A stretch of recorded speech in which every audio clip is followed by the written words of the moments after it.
Sejam bem-vindos ao nosso canal. Nós queremos pedir a todos vocês, se possível, se inscrevam no nosso canal e nos ajude a crescer. Também não esqueça de deixar ao final o seu like, se gostou ou não gostou do nosso estudo.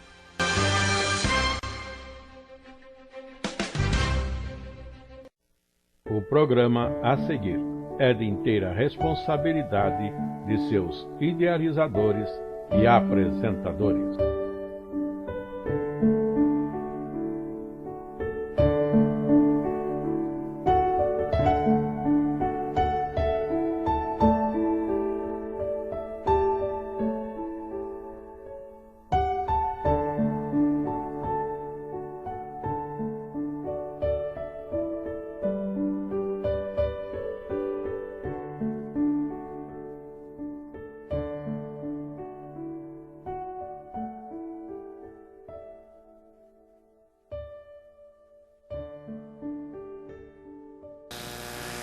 Graças a Deus que nós estamos com mais esta aula para a escola bíblica dominical, para classe de jovens e adultos. Nós estamos estudando os ensinos de Jesus. Chegamos à nossa lição de número 8, com o título Jesus e a Igreja. Nós temos o nosso texto áureo em Mateus capítulo de número 16, versículo 18. Pois também eu te digo que tu és Pedro, e sobre esta pedra edificarei a minha igreja, e as portas do inferno não prevalecerão contra ela. Nossa leitura bíblica de Mateus capítulo 16, eu vou estar lendo quando nós estivermos abordando aqui o nosso primeiro tópico. Nossa introdução, a palavra igreja é mencionada pouquíssimas vezes nos evangelhos, ao contrário do que ocorre em Atos e no restante do Novo Testamento. Contudo, isto não diminui o fato de que a realidade representada por esta palavra, qual seja a congregação, a assembleia, ajuntamento do povo de Deus e o nosso relacionamento com aqueles que fazem parte dela, muitas vezes é o foco dos ensinamentos de Jesus. Na lição de hoje, consideraremos então algumas passagens onde o Senhor fala sobre a sua igreja num aspecto mais geral e essencial, desvendando-nos sua origem, natureza e também propósito.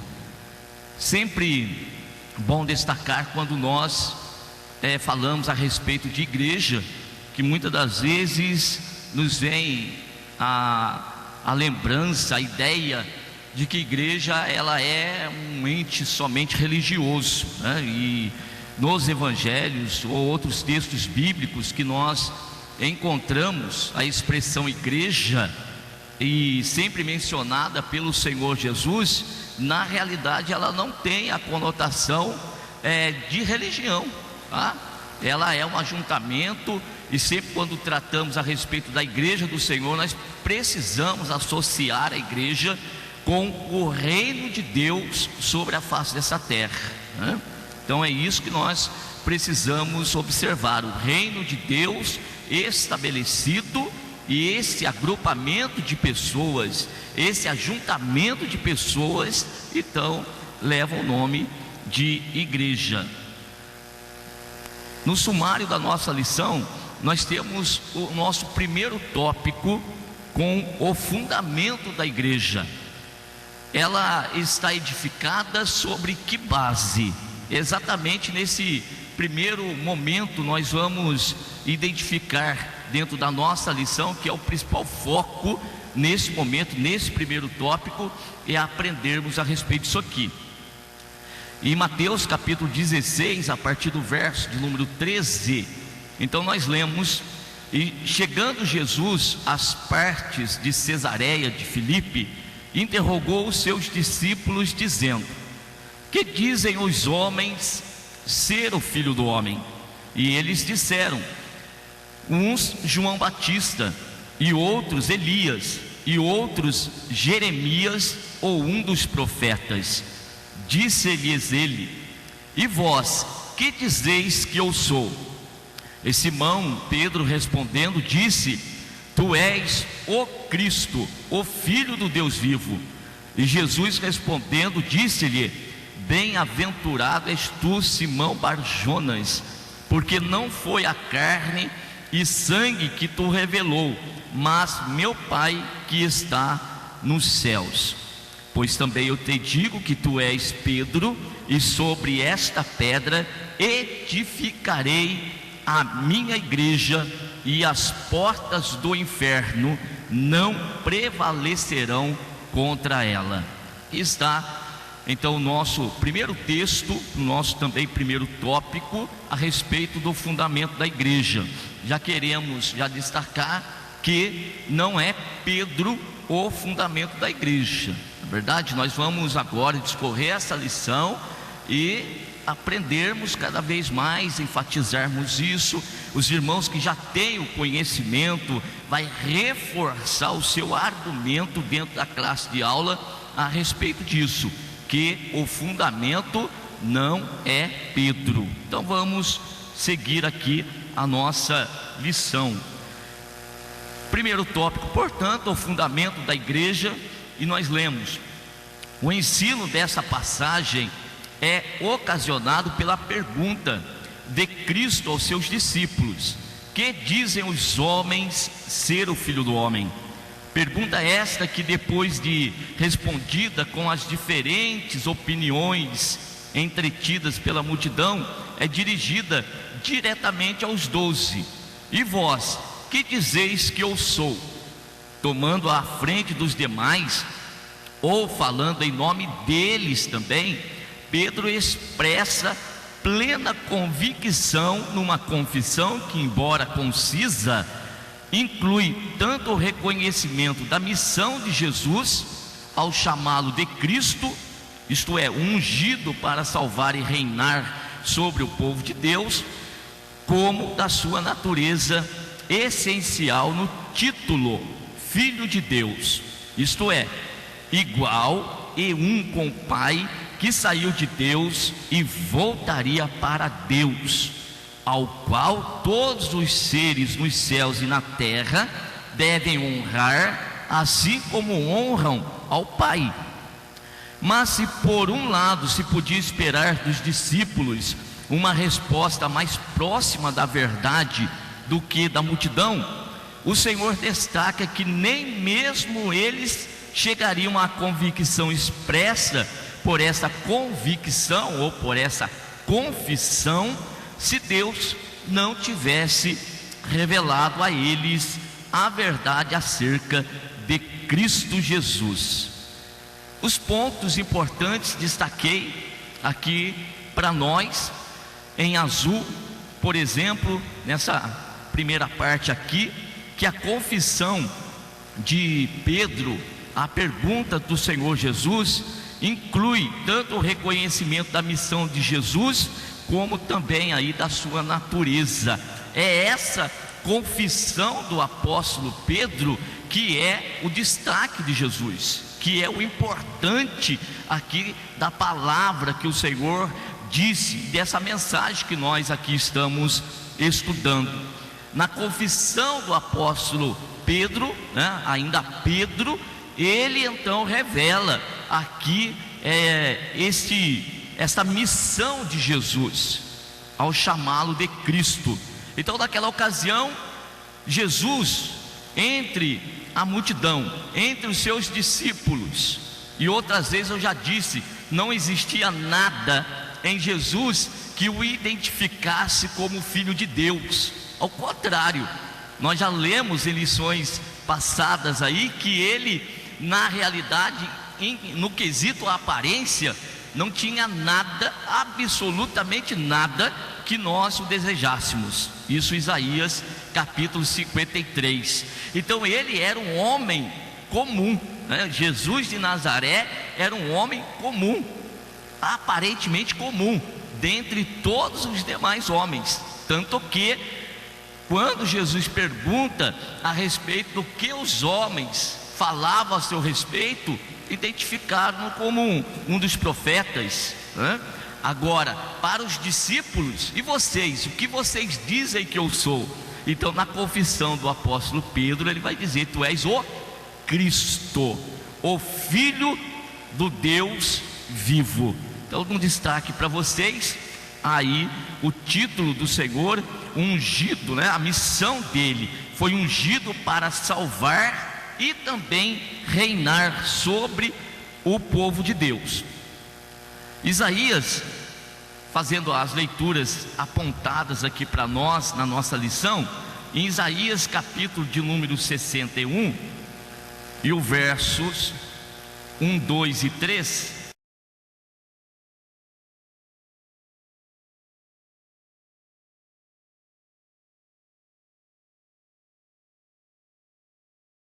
o Espírito do Senhor Jeová está sobre mim, porque o Senhor me ungiu para pregar boas novas aos mansos, enviou-me a restaurar os contritos de coração, a proclamar liberdade aos cativos e a abertura da prisão aos presos, a apregoar o ano aceitável do Senhor e o dia da vingança do nosso Deus, a consolar todos os tristes, a ordenar acerca dos tristes de Sião, que se lhes dê ornamento por cinza, óleo de gozo por tristeza, vestido de louvor por um espírito angustiado, a fim de que se chamem árvores de justiça, plantação do Senhor, para que ele seja então glorificado.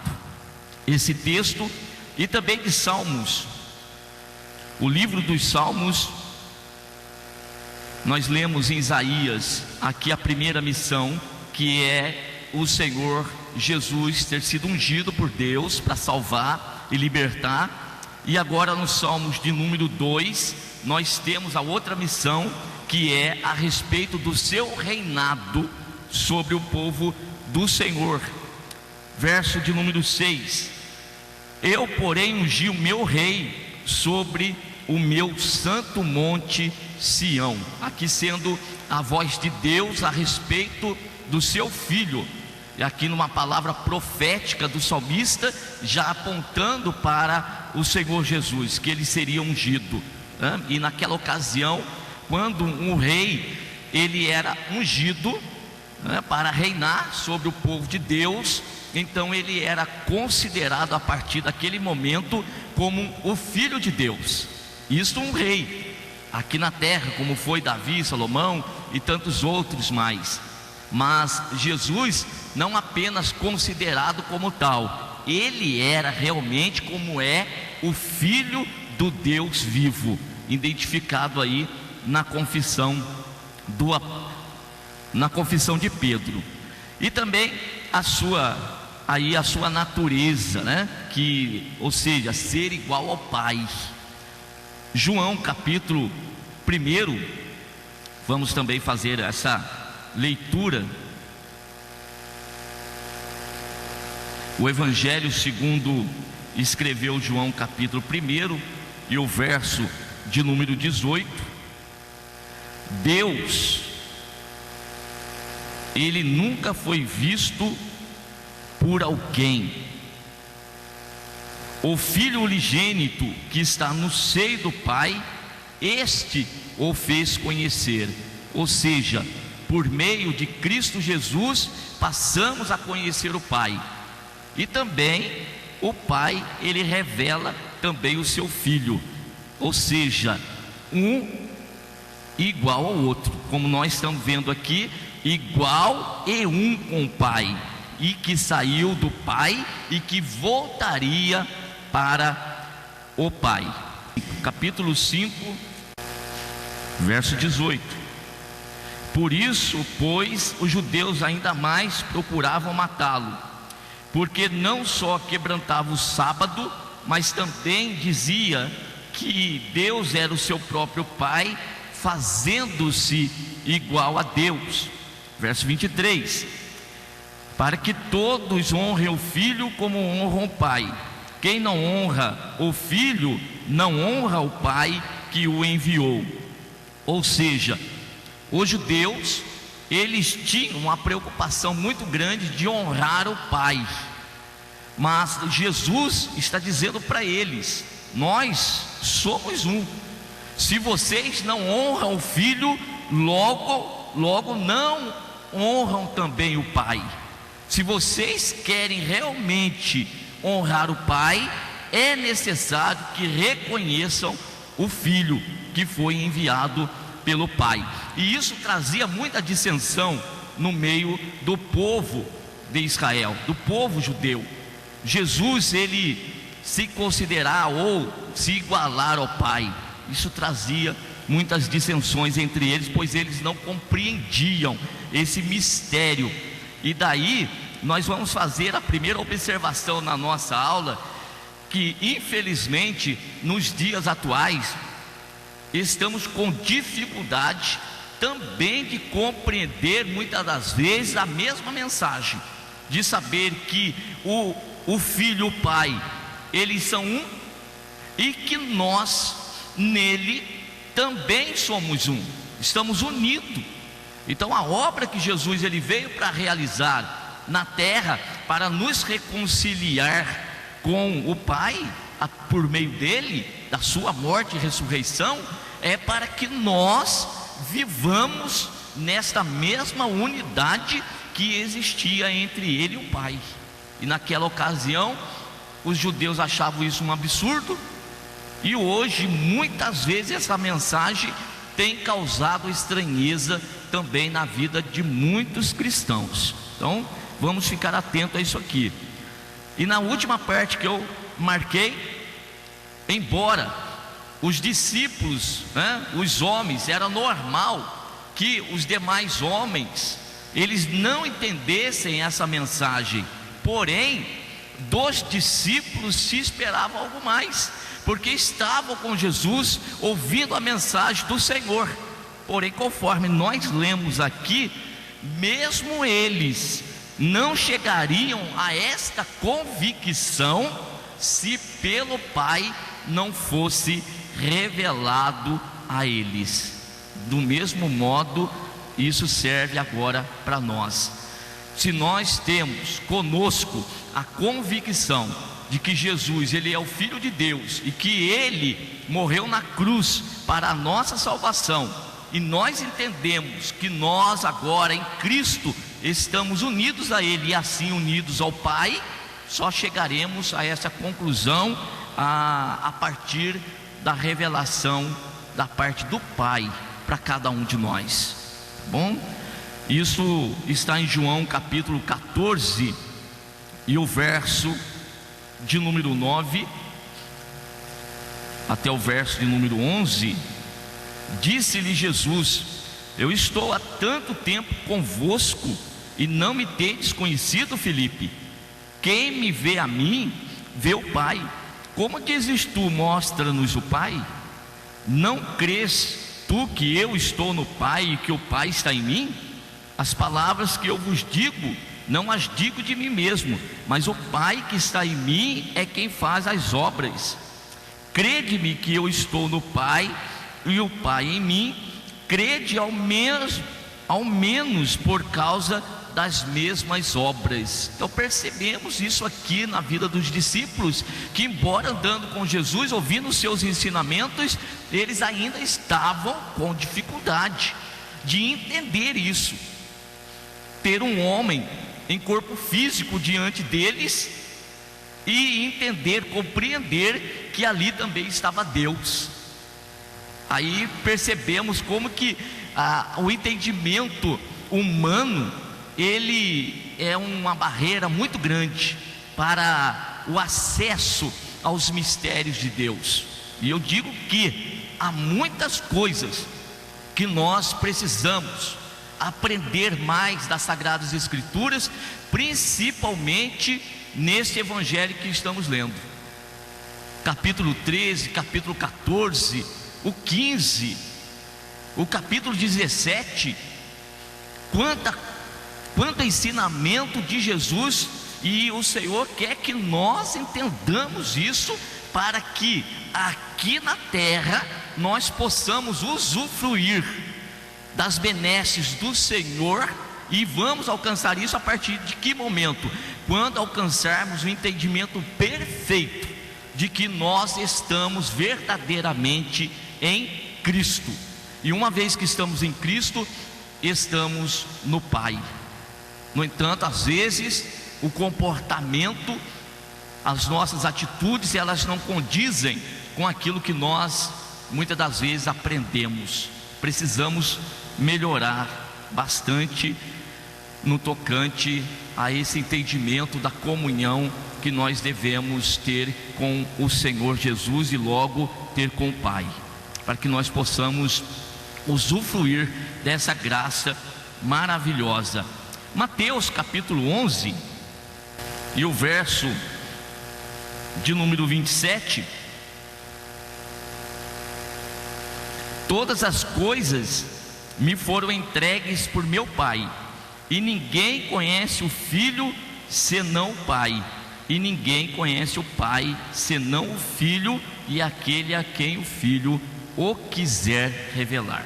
Então, nós não podemos viver aí como Filipe estava, né? Embora com Jesus, e assim mesmo sem entender que ali estava também o Pai. Vamos seguir para o segundo parágrafo desse primeiro tópico, a respeito do fundamento da igreja. Tão importante é essa revelação de Cristo feita pelo Pai, que ela é aqui comparada a um fundamento do qual depende a salvação de todos os homens, e através da qual esses seriam reunidos em uma igreja, isto é, em uma congregação cujos membros pertenceriam a Cristo por toda a eternidade. E é por causa desta confissão que Simão, muito antes, por ocasião do seu chamado, havia recebido o nome de Cefas, que é a forma aramaica de Pedro, pois o Senhor faria dele o modelo de muitos que seriam agraciados com a mesma revelação e encontrariam em Cristo Jesus a segurança e firmeza de uma salvação eterna, podendo também ser chamados de pedras e assim, unidos pela fé comum, constituir a igreja, a qual é um edifício. A declaração: tu és Pedro, e sobre esta pedra edificarei a minha igreja, implica que, num sentido estrito, Jesus é essa pedra, porque Ele é o objeto da confissão, o fundamento seguro e inabalável que gera nos eleitos que nele creem a confiança e firmeza, que então permite que também sejam chamados de pedras vivas. Então, se nós pensarmos, vou fazer uma analogia para nós aqui, quando os irmãos têm a edificação, por exemplo, de um prédio, de uma casa, e nós pensarmos no alicerce. Vamos pensar no alicerce antes das paredes serem levantadas. Então, no alicerce você tem o desenho da casa que ali, ou prédio que vai ali ser edificado. Então, se eu pensar na casa e olhando no terreno com o seu alicerce, ali está o desenho de onde está a sala. Você consegue identificar onde está a sala, os quartos, cozinha, banheiro, etc. Então, este desenho alicerce é o fundamento, esta é a pedra onde todo o prédio, o edifício, ele vai ser edificado. No caso aqui, quem é o alicerce, quem é o fundamento?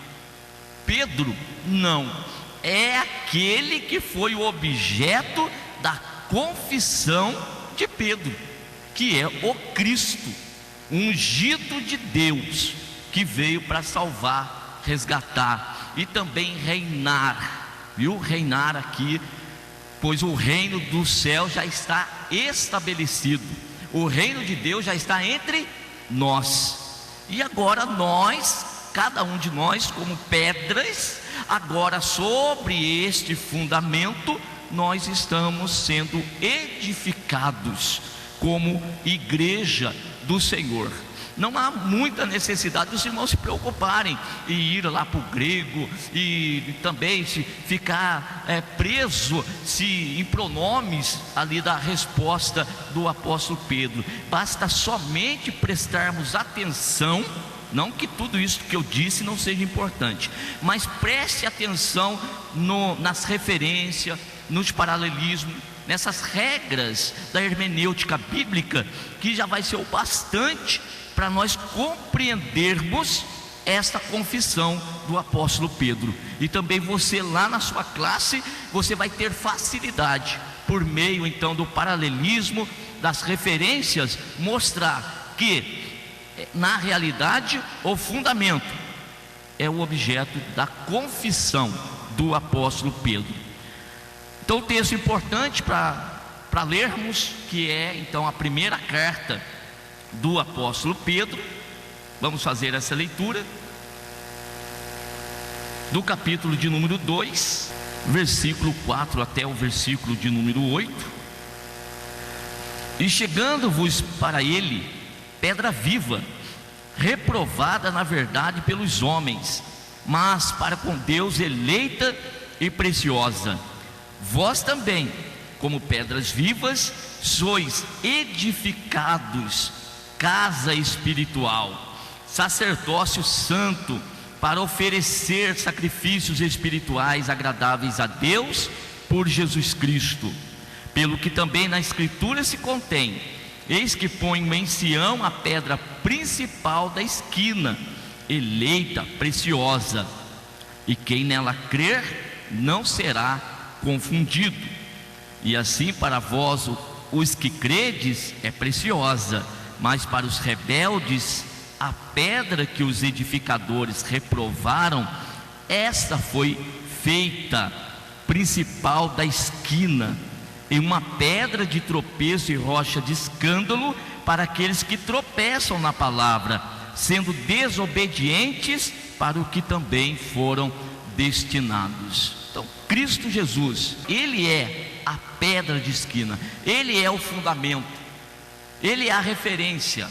Então, retomando a minha ideia de você enxergar num alicerce o desenho dos cômodos numa casa, e de repente você pensar que ali vão ser levantadas as paredes, elas poderiam ser levantadas fora daquele fundamento?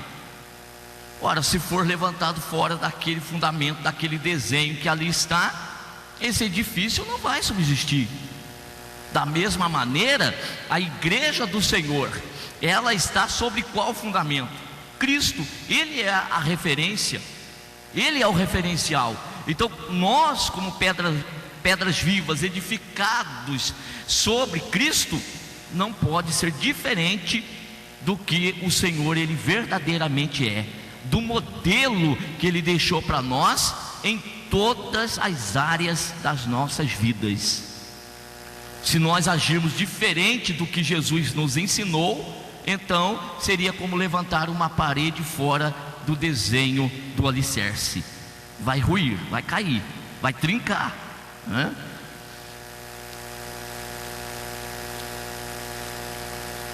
Atos capítulo 4, fazer mais essa leitura. Atos capítulo 4, verso 11, 12. Ele é a pedra que foi rejeitada por vós, os edificadores, a qual foi posta por cabeça de esquina. Ele quem? Jesus Cristo, aqueles que eles crucificaram. Então repetimos, não é Pedro, mas sim Cristo Jesus. E em nenhum outro há salvação, porque também debaixo do céu nenhum outro nome há dado entre os homens, pelo qual devamos ser salvos. Somente em Jesus. Jesus, Ele é o caminho, Ele é a verdade e Ele é a vida. Ele é o fundamento sobre o qual a igreja ela está sendo edificada. O nosso terceiro parágrafo: consideremos então o que mais Jesus diz a respeito desta igreja, a começar pela propriedade da expressão minha igreja. Embora o mundo todo tenha sido feito por ele, e uma nação em particular tenha sido escolhida para o servi-lo, tanto o mundo como eventualmente os judeus tropeçaram nesta pedra. Apenas um pequeno rebanho, uma congregação reunida entre os povos, foi eleita para crer nela e não ser confundida. Notemos ainda que Cristo, que edifica a igreja, e não os homens. E isto ele fez dando a sua vida para resgatar do mundo aqueles que a seu tempo viriam a fazer parte dela. Então nós temos umas referências importantes para nós lermos aqui a respeito desse pequeno rebanho que o Senhor ele está reunindo sobre a face dessa terra, tanto dentre os judeus como também dentre os gentios. O Senhor está formando um povo, um único povo nele, para apresentar diante do Deus Todo-Poderoso. Então João capítulo 1, nós temos a referência a essa primeira parte da nossa leitura, que embora os judeus eles fossem detentores da promessa, eles pensavam que ia alcançar a revelação de Deus pelas suas obras, ou então pelo merecimento, ou por ter nascido naquela nação. Na realidade, tanto judeus quanto gentios estão na mesma condição, que é ter que crer em Cristo Jesus como o Filho de Deus, o Salvador, para que assim alcance a salvação, ou seja, ser participante desse novo povo que o Senhor ele está formando. E João capítulo 1, verso de número 10 até o versículo de número 13: estava no mundo, e o mundo foi feito por ele, e o mundo não o conheceu. Veio para o que era seu, e os seus não o receberam. Mas a todos quantos o receberam, aos que creem no seu nome, deu-lhes o poder de serem feitos filhos de Deus, os quais não nasceram do sangue, nem da vontade da carne, nem da vontade do varão, mas de Deus. Não é um homem que brota nele próprio o desejo de um novo nascimento, nem na natureza humana é assim. Escolhemos nascer, a escolha foi nossa. Escolhemos nascer na família em que nascemos, no país onde estamos?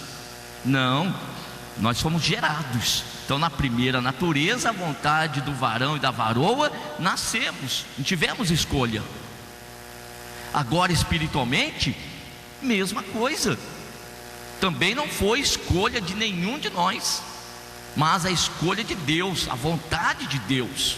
Então percebemos aqui na leitura que ele veio para aqueles que eram os seus. E quem eram os seus? Os primeiros judeus, que até batiam no peito que tinham esse direito. No entanto, tropeçaram na pedra de esquina, não entenderam a mensagem do Evangelho, não compreenderam, ficaram de fora aqueles que não compreenderam. Agora, dentre eles, os que creram no nome do Senhor, então alcançaram graça.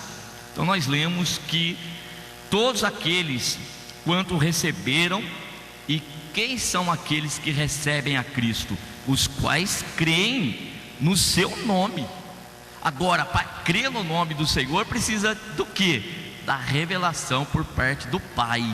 Porque se não for dado, ninguém vai ter fé. E se não tiver fé, não vai crer. E se não crer, não vai receber Jesus como seu Salvador. Então, nós temos aí no verso 13: os quais não nasceram do sangue, nem da vontade da carne, mas sim da vontade de Deus. Não há o que discutir, irmãos. Muita gente discutindo esse ponto a respeito da eleição, da soberania de Deus. Não tem o que discutir.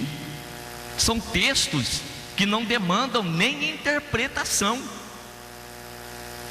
É simplesmente a leitura, digamos assim, da letra seca do texto literal. Está aqui escrito que não é vontade da carne, não é vontade do homem, mas é da vontade de Deus.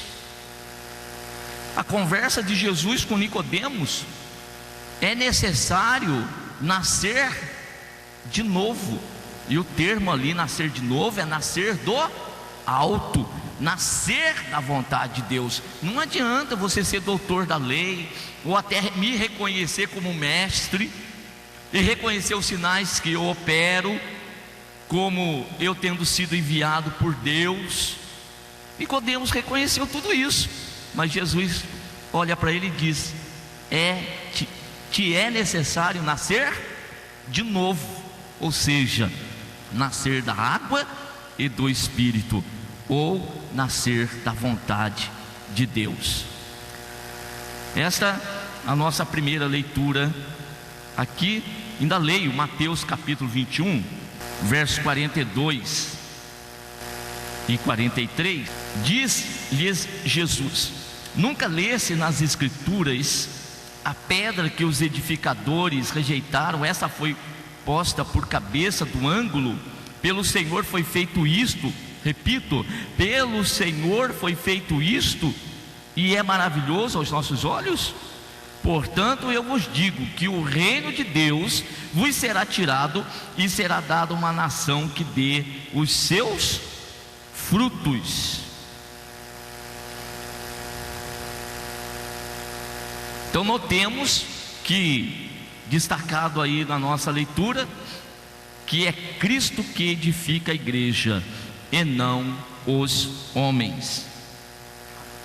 Ainda a respeito do fundamento da igreja, depois pela ressurreição, ele ainda cumpriu a profecia sobre a pedra eleita, rejeitada pelos edificadores, mas preciosa aos olhos de Deus, tornando-se o cabeça de um corpo, isto é, a igreja, que como ele não será retido pela morte na sepultura. Observemos que a expressão futura, as portas do inferno não prevalecerão, destaco, aludem à constante oposição e resistência que a igreja encontrará enquanto estiver nesse mundo.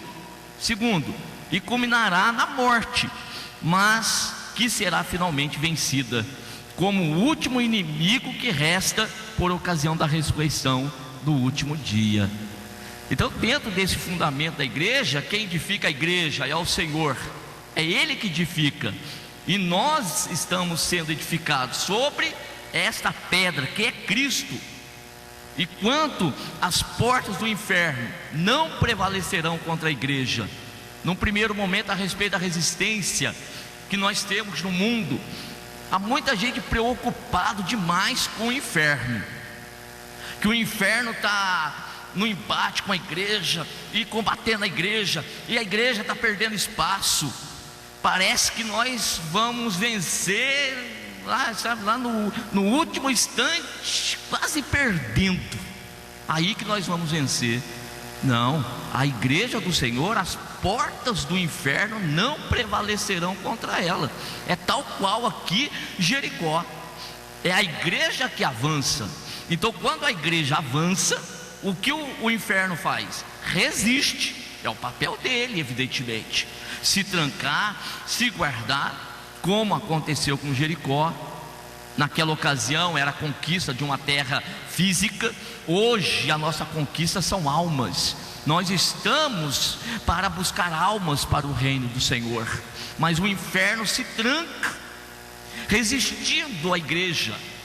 E aí então nós temos os embates, as perseguições, mas as portas do inferno não prevalecerão. Esse é o primeiro ponto. E por fim, quanto também à morte. Aí no meio dessas pelejas, no meio dessas guerras, nós tomando como analogia também uma guerra como era antigamente. Hoje não dá nem para nós tomarmos a ilustração, mas uma guerra antiga que era de espada, que era de escudo e embate corporal. Se nós pensarmos naquela ocasião, quantos não eram feridos e quantos não morriam naquelas pelejas do povo de Israel voltando para Jericó? Quantos dos israelitas não morreram naquele avanço contra a cidade de Jericó? Sim, morreram. Então a cidade de Jericó não resistiu com o seu muro, fisicamente falando, mas também aqueles que estavam em Deus, guardados em Deus, que morreram na peleja, agora também a morte não vai poder segurar, porque aqueles que estavam em Deus, eles serão ressuscitados também no último dia. Perderam aparentemente, mas no final a vitória se concretizará. Então é isso que nós precisamos observar. Eu leio 1 Coríntios, a primeira carta de Paulo aos Coríntios, capítulo 15. Então nós vamos vencendo o inferno nas nossas pelejas aqui, vamos resgatando as almas e vamos vencendo em nome do Senhor. Mas muitas das vezes alguns dos irmãos acabam que perecendo no meio da peleja, no meio da guerra. Mas esse último inimigo aí, ele também vai ser vencido. Então verso 20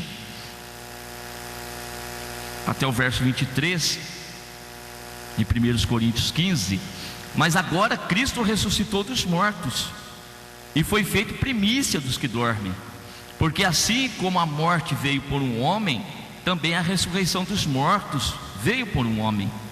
Porque assim como todos morrem em Adão, assim todos serão vivificados em Cristo, mas cada um por sua ordem. Cristo, as primícias, depois os que são de Cristo na sua vinda. Aqui, então quando a última trombeta soou a última trombeta, então os mortos ressuscitarão. Jesus foi as primícias, é parte das primícias, foi o primeiro a ressuscitar e o único, que ressuscitou e subiu ao céu.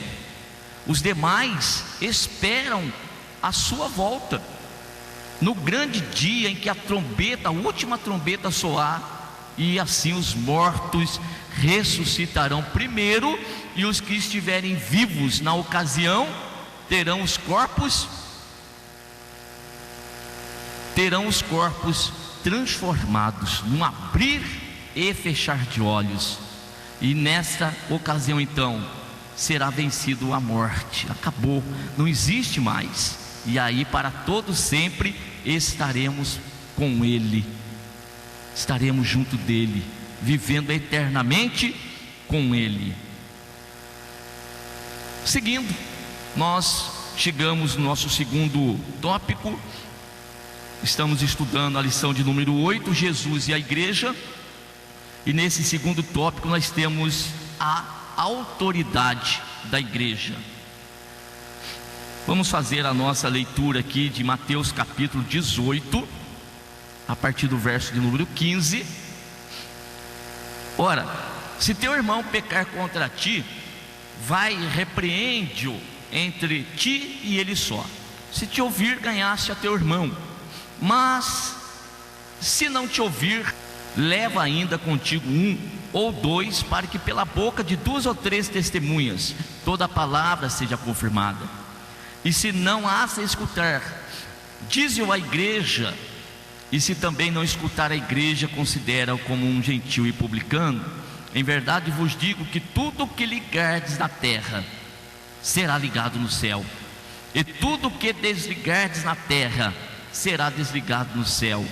Também vos digo que se 2 de vós concordarem na terra acerca de qualquer coisa que pedirem, isso lhes será feito por meu Pai que está nos céus. Porque onde estiverem 2 ou 3 reunidos em meu nome, aí estou eu no meio deles. Então, a respeito da autoridade que a igreja tem na face dessa terra, a autoridade está na mão dos homens? Pensam eles, a verdadeira autoridade está na mão da igreja, está na igreja, está com a igreja. É a igreja que tem poder para abrir portas e fechar portas, ligar aqui, ligar no céu, e desligar aqui, desligar no céu. Leiamos o nosso primeiro parágrafo. Dentre os diversos aspectos que caracterizam a natureza da igreja, a passagem proposta nessa sessão destaca a sua autoridade e poder. Não entraremos na questão do perdão, por já ter sido estudada a lição anterior. Aqui chamamos a atenção para o poder de julgamento da igreja sobre questões envolvendo os seus membros, algo que é esquecido ou ignorado por muitos que preferem acorrer aí aos tribunais desse mundo. Ora, a igreja possui tal autoridade, porque quando se expressam ou agem resultado de uma unanimidade, os fiéis estão mais alinhados com a vontade de Deus e de Cristo, que quer que sejamos um, do que se cada um agisse por conta própria, confiando no seu próprio juízo ou desprezando os irmãos. O atar e desatar, ligar e desligar se referem a essa autoridade, pois a igreja pode admitir ou rejeitar um indivíduo da sua comunhão e consequentemente da comunhão com o próprio Senhor, em função do arrependimento ou do pecado não confessado, reiterado ou impenitente deste membro, desde que ela esteja agindo em concordância e em nome de Cristo e do Evangelho. Então vejam a posição que a igreja tem.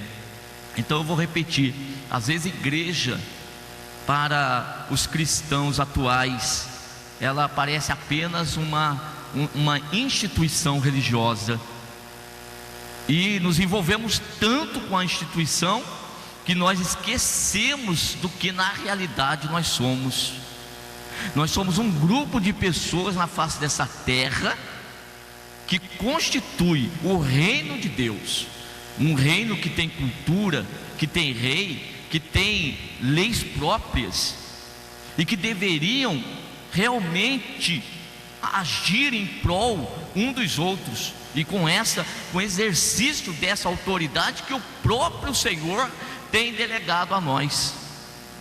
Mas nós, muitas das vezes, não entendemos muito bem o papel que devemos desempenhar na face dessa terra. Aí a igreja, ela fica mais focada com a ideia de orar, Senhor, buscar bênção, alcançar algum tipo de vitória, e esquecemos dos outros papéis que a igreja deve desempenhar. Agora, para nós tomarmos uma posição como que foi lido aqui, aí uma plena comunhão com o Senhor Jesus, uma plena comunhão com o Pai, um discernimento espiritual perfeito.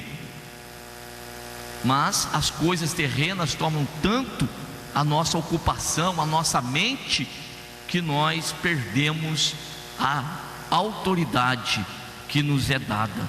E daí vai acontecer como aconteceu da igreja de Corinto, que membros da igreja eram levados aos tribunais. E nós, às vezes, agimos dessa forma também. Então devemos aprender a resolver as nossas questões, tá?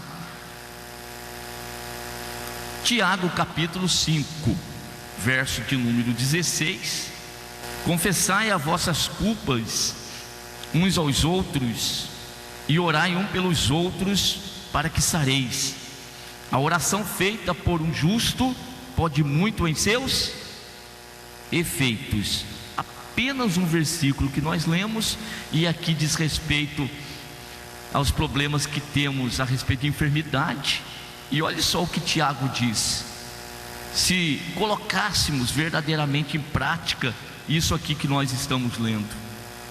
Agora, muitos perdem a confiança nos outros irmãos e não querem falar, porque às vezes, falando com o irmão a respeito da sua falta, do seu pecado, fala para um, daqui a pouco tem 10 sabendo, 11 sabendo, Olha como que nós precisamos aprender com Jesus e ouvir um irmão, a entender o posicionamento dele, exercer a autoridade na oração, e daí a confissão do pecado, a oração feita por um justo. O Senhor, olha aqui, diz que vai operar conforme está escrito na palavra do Senhor. Mas na realidade, o que é a Bíblia para os cristãos atuais? É mais um livro que fica lá na estante, que fica na cabeceira da cama, que esporadicamente é lida, lembrada apenas nos dias dos cultos, enquanto que, se queremos realmente exercer a autoridade que nos é delegada, nós precisamos ter uma comunhão melhor, uma intimidade melhor, maior com a palavra e consequentemente com aquele que é o dono dessa palavra, ou que é a própria palavra, que é o Senhor Jesus, para que nós possamos exercer essa autoridade. Na passagem paralela de Mateus 16, 19, a autoridade da igreja é considerada mais em relação ao mundo. A igreja recebeu a chave do reino dos céus, isto é, a palavra que fornece acesso ao reino dos céus para os que estão de fora. Do que Pedro, mais uma vez, foi escolhido pelo Senhor para ser aquele primeiro que fez uso dessa autoridade.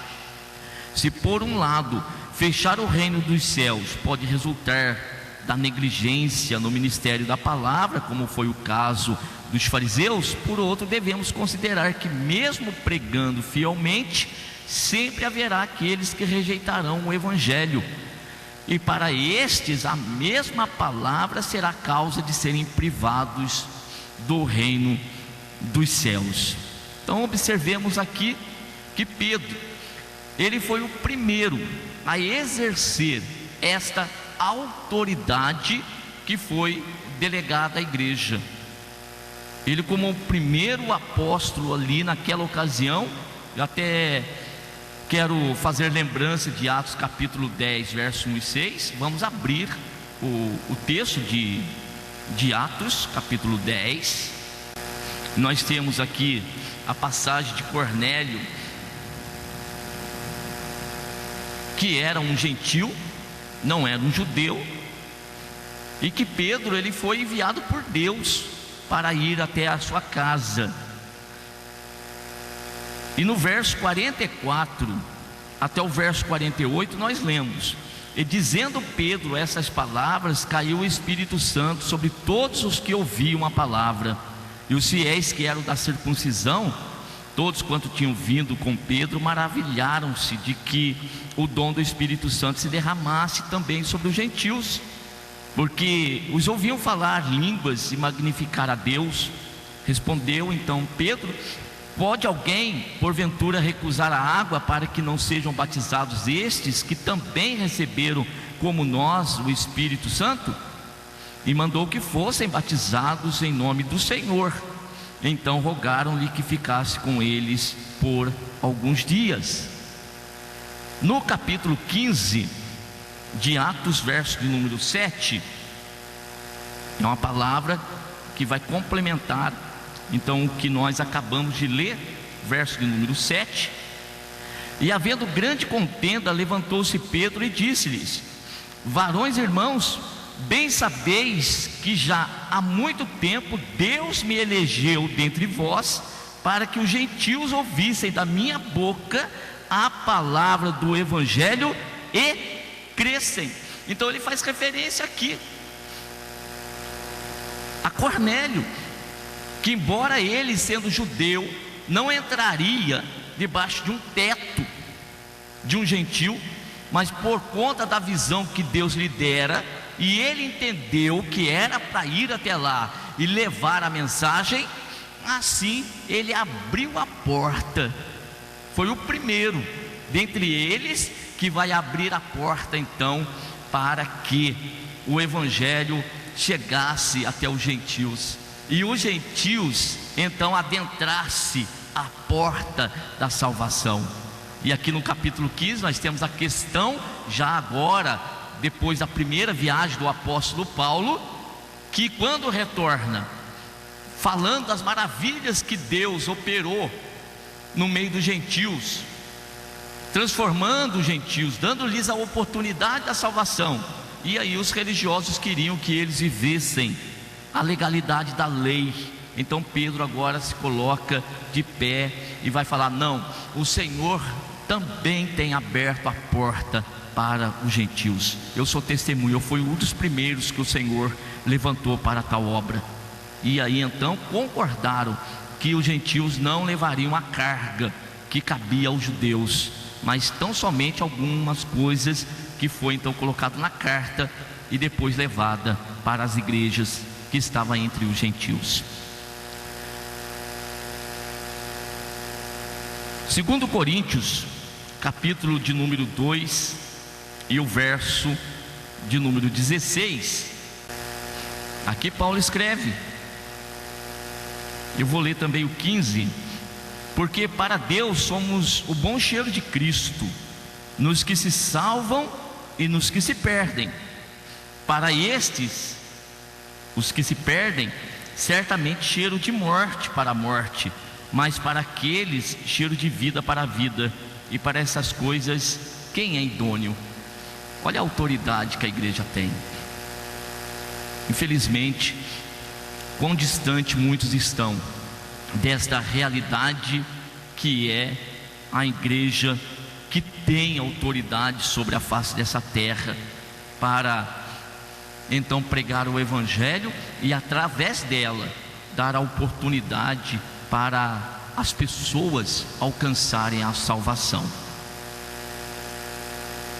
Vamos seguir do nosso terceiro tópico, que agora vamos tratar a respeito da missão da igreja. Então já falamos sobre o fundamento, que é Cristo, a respeito da autoridade que a igreja tem, tanto para lidar aqui com os seus próprios membros e resolver as suas questões dentro do seu próprio contexto, como também dar a oportunidade de salvação às pessoas que estão fora do seu contexto.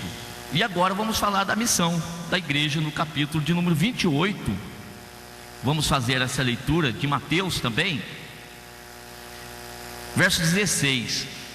E os 11 discípulos partiram para a Galileia, para o monte de que Jesus lhes tinha designado. E quando o viram, o adoraram, mas alguns ainda duvidaram. Chegando-se Jesus, falou-lhes dizendo: é-me dado todo o poder no céu e na terra. Portanto, ide e ensinai todas as nações, batizando-as em nome do Pai, do Filho e do Espírito Santo, ensinando-as a guardar todas as coisas que eu vos tenho mandado, e eis que eu estou convosco todos os dias, até a consumação dos séculos. Amém. A missão da igreja, a partir da autoridade recebida para ligar e desligar, tanto os que estão dentro como os que estão de fora, podemos considerar ainda que, em poucas palavras, a missão fundamental da igreja de Cristo. A passagem epígrafe ilustra bem esse tópico, pois nele nós temos a razão, como a natureza dessa missão está confiada à igreja. Tendo sido ressuscitado, exaltado pelo Pai, o Senhor Jesus agora pode reivindicar formalmente todo o poder nos céus e na terra, e isso ele faz através da sua igreja, através da pregação do reino dos céus, sendo levada a todos os povos, dos quais muitas almas são resgatadas do domínio do pecado e de Satanás e trazido para a luz, assim expandindo o reino de Deus. Na verdade, o tempo que resta até o fim dos tempos nada mais é que a proclamação da vitória de Cristo e o conclamar dos povos à sujeição ao seu domínio universal, antes que ele volte e julgue aqueles que não aceitam o seu reinado.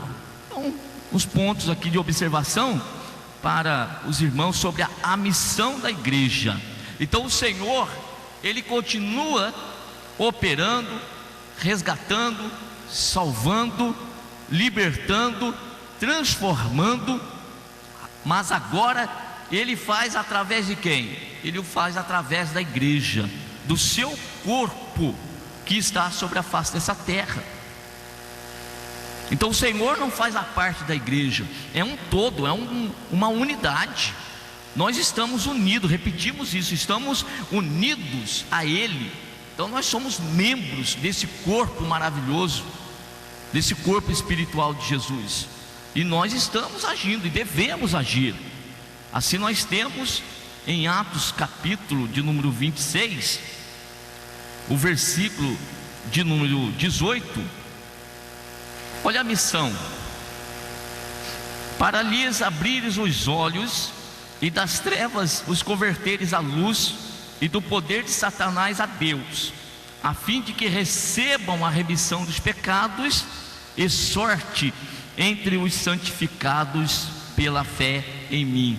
Então essa é uma palavra do Senhor direto para Paulo, da sua missão que Paulo exerceu, a missão da igreja, a missão que nós hoje temos de exercer, missão da igreja. Nós estamos na igreja, somos partes dela, somos a igreja do Senhor. Então esta é a nossa missão. Agora, quem são aqueles que vão realmente ser alcançados pela pregação? Bem, eu não sei. Então qual que é a missão? Pregar, como disse Paulo, em tempo e fora de tempo. Preguemos o evangelho, anunciemos a salvação.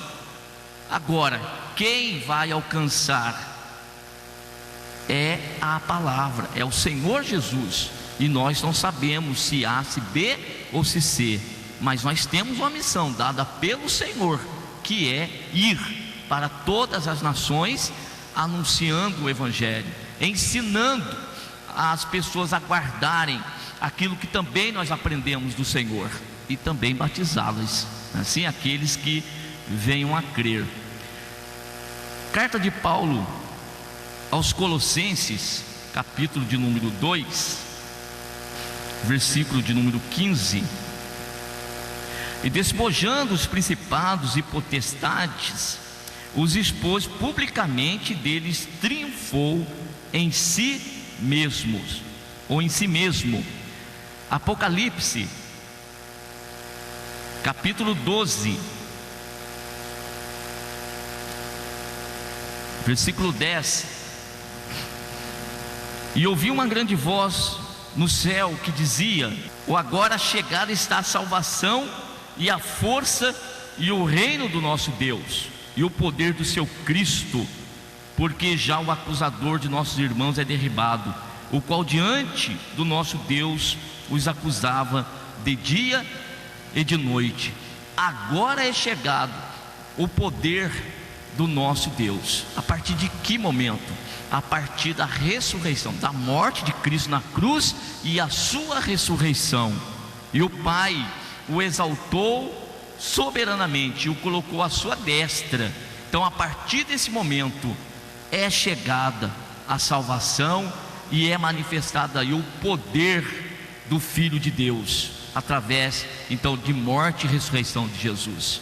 A igreja está aí, irmãos, poderosa, andando na virtude do Espírito Santo, da mesma forma que o Senhor, ele, de Isaías que nós lemos, capítulo 61, e depois os outros textos nos evangelhos, que Jesus mencionou que ele foi ungido para proclamar liberdade aos cativos. Ora, é a igreja que está incumbida agora dessa missão. E nessa parte última que eu destaquei para vocês, na verdade o tempo que resta até o fim dos tempos nada mais é que, olha só o que nós devemos pregar. Primeiro, proclamação da vitória de Cristo. Será que nós temos prestado atenção nisso? Qual que é o conteúdo da nossa mensagem? Quando saímos para os evangelismos, para as visitas, ou até mesmo dentro da igreja, nós temos proclamado a vitória de Cristo, temos nos utilizado dos textos que mostram que o nosso Cristo aqui, ele é vitorioso. Então esse é o papel da igreja, proclamar a vitória dele sobre o quê? sobre os inimigos e principalmente sobre a morte, porque ele venceu a morte. E segundo, conclamar, olha só, dos povos a sujeição ao seu domínio universal, da necessidade de que os homens necessitam se submeter ao seu domínio. Então nós temos por obrigação pregar essa mensagem nas ruas, nas praças, na igreja, para o povo, para que haja sujeição ao domínio universal de Jesus Cristo, pois ele reina. O nosso Jesus reina. Ele não vai reinar, ele reina absoluto, poderoso. Disse ele: todo o poder me é dado nos céus e na terra. Então, esses dois pontos aqui em destaque para nós a respeito da missão da igreja. Fica aí para vocês. E eu me lembro, aqui do papel de João Batista, que quando ele veio para anunciar e preparar o caminho para o Senhor, aplainar o caminho, para que quando se manifestasse o Senhor, não encontrasse o povo despercebido. Não, João Batista tinha o papel de preparar o caminho para o Senhor, para que quando então se manifestasse, o povo estivesse na expectativa. Chegou, o que nós esperávamos está entre nós, bastava saber eles onde agora, quem. Agora da parte da igreja, qual é a nossa missão? Esses dois pontos no azul mais escuro aí que eu deixei para vocês. Antes que Jesus volte, antes do soar da última trombeta, olha a missão que nós temos: proclamar então a vitória do nosso Senhor Jesus Cristo, e também anunciar que os homens precisam se sujeitar e se submeter ao seu domínio, porque senão naquele grande dia não haverá mais oportunidade. A hora é agora. Esta é a nossa missão. Eis então a missão da igreja: pregar o evangelho a todos, fazendo novos discípulos que dê continuidade, que vão adiante de nós também com essa mesma missão, com essa mesma mensagem, agregando-os na comunhão dos fiéis pelo batismo, exortando-os à perseverança, repreendendo e corrigindo os faltosos e combatendo tudo o que for nocivo à sã doutrina e prejudicial à unidade da fé e à paz entre os santos. O que é a igreja hoje? Um lugar de reunião, onde as pessoas vêm para cantar. Se não lhes for dada oportunidade para cantar, voltam embora aborrecidos, porque não foi dada oportunidade para cantar. Ou às vezes por coisas ínfimas, há questões. O que na realidade é a igreja? Olha que lição preciosa nós estamos tendo hoje e teremos na nossa reunião de EBD, para que se entenda o que realmente é a igreja. Não é um lugar onde há um agrupamento de pessoas com uma característica social, de forma alguma. Isso aqui é o corpo de Jesus, é o corpo de Cristo, e nós estamos aqui com missão, nós temos missão. Agora, quantas vezes nós falamos a respeito da missão da igreja verdadeiramente? Hebreus capítulo de número 10, verso de número 25: não deixando a nossa congregação, como é costume de alguns, antes admoestando-nos uns aos outros, e tanto mais quando vedes que se vai se aproximando aquele dia. Uma pequena observação nessa expressão, não deixando a nossa congregação. Muitas vezes falamos que não é para ir da congregação do Putim para a Ponte Alta, da Ponte Alta para o Broca Filho. O texto não diz isso. O que é essa congregação? É ato de congregar. Não podemos, de repente, eu não saio do Putim para vir para a sede, eu não saio do Putim para ir para o Broca, eu não saio do Putim para ir para a Ponte Alta, mas fico em casa. Então, a expressão é: não deixe de congregar. E tem reunião na igreja? Glória a Deus, vou estar com os irmãos. E uns aos outros nós vamos nos exortando a permanecer firmes na fé, e sempre lembrando, perto está o Senhor. Os últimos dias da igreja, como que nós estamos? Estou preparado? Estou pronto? Estou aguardando? Quantos eu estou levando comigo? Então, fiquemos atentos. Nosso último texto de Colossenses, capítulo de número 3.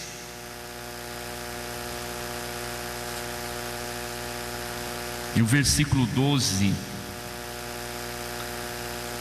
revesti-vos, pois, como eleitos de Deus, santos e amados, de entranhas de misericórdia, de benignidade, humildade, mansidão, longanimidade, suportando-vos uns aos outros, perdoando-vos uns aos outros, se algum tiver queixa contra o outro, assim como Cristo vos perdoou, assim fazei vós também. E sobre tudo isto, revesti-vos de caridade, que é o vínculo da perfeição, e a paz de Deus, para a qual também fostes chamados em um corpo, domine em vossos corações, e sede agradecidos. A palavra de Cristo habite em vós abundantemente, em toda a sabedoria, ensinando-vos e admoestando-vos uns aos outros com salmos, hinos e cânticos espirituais, cantando ao Senhor com graça em vosso coração. Missão da igreja: pregar nas ruas, destacando aqueles 2 pontos que eu ali apontei para vocês, e esses agora, ensinar os irmãos entre nós, exortando. Exortação, irmãos, não é cajado. Quantas vezes não ouvimos o irmão falar assim: eu tenho um ministério da exortação, eu tenho, cada vez que eu tenho oportunidade, eu tenho que descer o cajado na igreja. Não fomos chamados para descer cajado na igreja. Exortação é despertar o ânimo, viu? E isso você pode fazer contando um testemunho. Faça uma visita para o irmão e conte um testemunho de algo que Deus fez na sua vida. O irmão se anima, e através de um testemunho que você contou, às vezes à noite comparece na reunião. Você exortou, viu? Então exortação não é palavra pesada, como alguns pensam.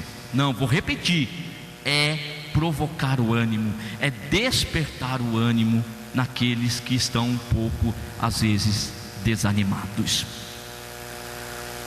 Chegamos então ao final da nossa lição, os ensinos de Jesus, lição de número 8, Jesus e a igreja. E agora nós temos a nossa conclusão. Fazer parte da igreja de Cristo é um privilégio inestimável, que não alcançamos por mérito, mas graças à revelação de Cristo em nossos corações. Revelação esta que, se conservarmos fielmente até o fim, será o nosso fundamento, a rocha da nossa eterna e segura salvação.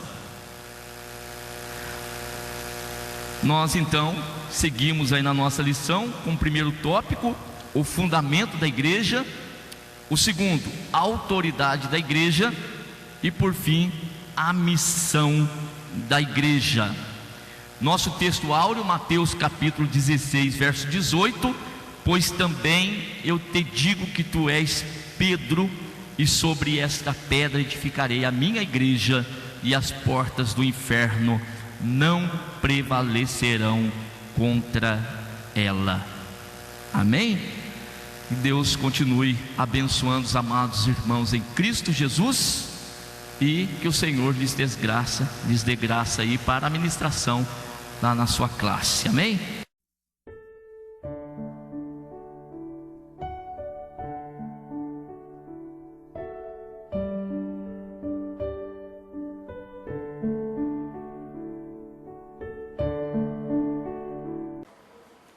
Primeiramente, quero agradecer a todos que sintonizam o nosso canal. Canal voltado principalmente à transmissão, à divulgação da Palavra de Deus. E ao encerrar o estudo desta noite, eu quero pedir a todos vocês, os que ainda não são inscritos em nosso canal, se inscrevam. Se inscrevam. Logo aí embaixo está aí a palavra inscreva-se. Clica nela. Somente isso. Se o estudo desta noite foi do teu agrado, você gostou, você concordou, clica aí no gostei. Gostei. Se você não gostou, é um direito seu. É um direito seu não gostar. Mas você pode manifestar isto. Para nós será importante isso. Saber que alguém não gostou. Clique no não gostei. Fácil. Não vai identificar você, nada. Simplesmente você vai expressar a sua opinião. Gostei, dedão para cima. Não gostei, dedão para baixo. E também pode, se você acha interessante compartilhar com seus amigos, compartilhe o nosso trabalho. Compartilhe. Aí embaixo, compartilhe. Você pode compartilhar no YouTube, pode compartilhar no Instagram, pode compartilhar no Facebook, pode compartilhar no Mensagem, no WhatsApp. Vai simplesmente nos ajudar a crescer. Porque o nosso objetivo não é financeiro. Não é financeiro. Pode ver que os nossos trabalhos são todos sem fins lucrativos. Coopere conosco. Nos ajude. Temos também os nossos blogs, a nossa emissora na web, a Rádio Net Grata Nova. Tudo isso você encontra aí embaixo na descrição do nosso vídeo, do nosso estudo. Dá uma olhada, todos os endereços estão aí, junto à descrição dos nossos estudos. E eu agradeço, primeiramente a Deus, por tudo que Deus tem feito nesses anos que nós estamos trabalhando na internet. E a você, que toda semana entra no nosso canal. Deus te abençoe. Todo dia, toda hora, muito mais prazer em ouvir. Radionet Grata Nova. Web Rádio, a qualidade que faz a diferença, cada vez mais necessária. Rede Grata Nova de Evangelização. Acesse nosso site www.horadadecisão.com.br. Hora da Decisão, tudo junto, sem acento.